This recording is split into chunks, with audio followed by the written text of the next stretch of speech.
Hey, it's Clay Trader, and this will be a video chart on ticker symbol NWBO. We will take a look at the 30-minute time frame. Real quick, what do I mean by 30-minute in case maybe you're new to charts? Instead of each one of these candlesticks here representing 1 day's worth of price action, which is what you would normally see, each one represents 30 minutes. So while this here may look like several weeks worth of time, it's actually just the past few days broken down into 30-minute time slices. I've been tracking this analysis on a pretty routine basis, did it on Friday.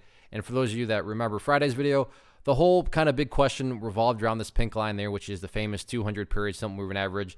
And the question was, is the price going to be able to maintain it? Yeah, the price did technically close a little bit below it on Friday, but it's not like it was a disastrous break. So was the price going to be able to hold it, or was the price just going to continue to bleed and separate to the downside? And at this point, the bears just are slowly bleeding this thing right now as the price is now drifted and is now all the way down here. I mean, previously, yeah, the price still closed well within the range of it, but this, at least in my opinion, is not within the range. I mean, now the price has to go travel this whole distance right here just to do battle with it again to try to get back up above it.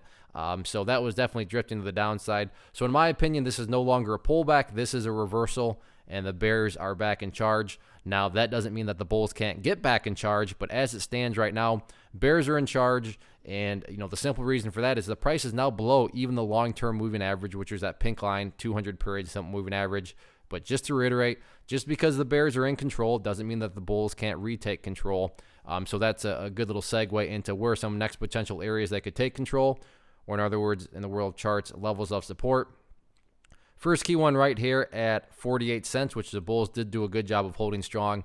Where is 48 cents coming from? Well, if you look back here in the history, you can see during this, pretty crazy pullback right there. A couple of days in a row, the bulls did do a good job of stepping up right there. And then you look at where, the bulls are stepping up and where the price eventually stopped going down right there at 48 cents.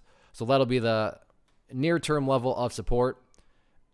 If that level cannot hold, then next key level of support to keep an eye on is right there at 43 cents. In regards to levels of resistance, already kind of touched on that, but a foundational rule in charting, when levels of support are broken and closed below, they tend to act as resistance, and that pink line was the key level of support, but now that the price has very clearly broken above it, on any sort of bounce, that's going to be the initial hurdle that you want to see the price get back up above. So, the price continues to drift downwards, and the question now just becomes, at what price are the bulls going to try to step back up and take back control? We shall see. One of the most popular questions I get is, hey Clay, how do you find the stocks that you trade? So what I've done is put together this free resource guide where I talk about the tools that I use to locate stocks that I find interesting and think may have potential. So if that sounds like something that could add value to you as a trader, then by all means, click right there to get access to the guide. The guide itself is very short and to the point, and like I say, it is free. Thanks for watching. Have a good one.